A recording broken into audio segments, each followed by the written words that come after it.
The life and sad ending of Joan Staley. Joan Staley, born Joan Lynette McCaughey, was born on May 20, 1940, in Minneapolis, Minnesota. She started taking violin lessons at the age of 3. Living in Los Angeles, her prodigious talent became obvious. She soon joined a baby orchestra in Los Angeles, and within a few years, became a junior symphony performer at the age of 6.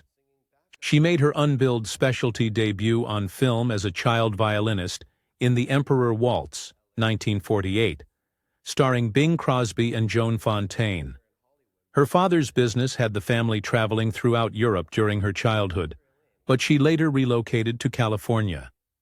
Briefly enrolling at Chapman College in the Los Angeles area, she blossomed into a stunning, statuesque beauty. Redirecting herself toward a career in show business, she sang backup on records for Sam Phillips and worked as a secretary to make ends meet while appearing in local LA stage productions. She joined the Little Theater in Hollywood, taking on roles in The Robe, Brigadoon as Fiona, and My Sister Eileen. Her involvement in theater led to small roles in live television programs such as Playhouse 90, Climax, and the Westinghouse Studio One. These appearances opened the door to her film and television career. Staley's first television role was in a 1958 episode of Perry Mason titled The Case of the Corresponding Corpses.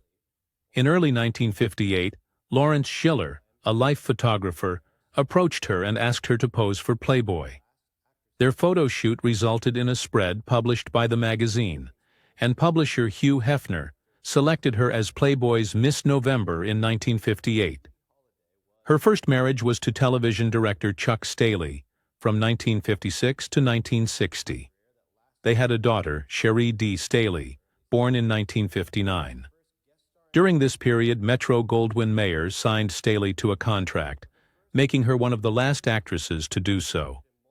Her first credited film role was with director Vincent Minnelli in Bells Are Ringing, starring Judy Holliday, marking the start of her film career. Staley enjoyed a film and television career that lasted through the 1960s and into the early 1970s. Her first guest starring role was in The Untouchables. Her first ongoing series role came with multiple appearances on the popular sitcom The Tab Hunter Show, where she gained recognition for her comedic abilities.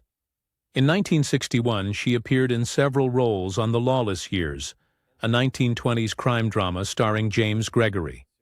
She later had a recurring role as David Nelson's secretary on The Adventures of Ozzie and Harriet.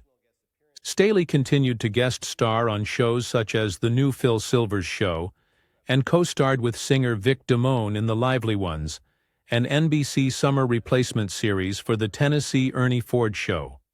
She made 3 additional guest appearances on Perry Mason, including the role of murderer Gina Gilbert in the 1962 episode The Case of the Lonely Eloper. Staley also appeared in episodes of Stony Burke, Wagon Train, McHale's Navy, The Virginian, The Dick Van Dyke Show, The Munsters, Batman, and Surfside 6, among others. In the 6th and final season of the ABC Warner Brothers crime drama 77 Sunset Strip, she played Hannah, the secretary to series character Stuart Bailey. One of her favorite roles was a small part in A New Kind of Love, 1963, starring Paul Newman and Joanne Woodward, in which she had a memorable sequence with Newman. She also appeared in Cape Fear, 1962, as a waitress in a scene with Robert Mitchum.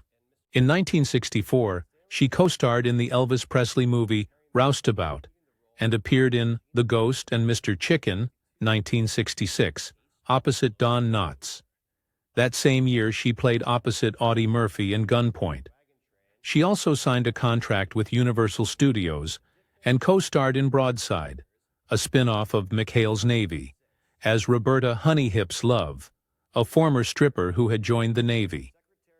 In 1966, she suffered a serious back injury from a horseback riding accident, which led her to stop working in films and focus on television. In her personal life, she married Charles Staley in 1956, whom she had met in France. After moving to Memphis, Tennessee, where he worked as a television director, they divorced. She married again in 1967 to Dale Sheets, an executive with MCA. Together they founded International Ventures Incorporated in 1969 and managed talent. They had 3 children. Sadly, on November 24, 2019, Joan Staley died of heart failure at Henry Mayo Newhall Hospital in Valencia, California. She was 79 years old. She was cremated, and her ashes were returned to her family.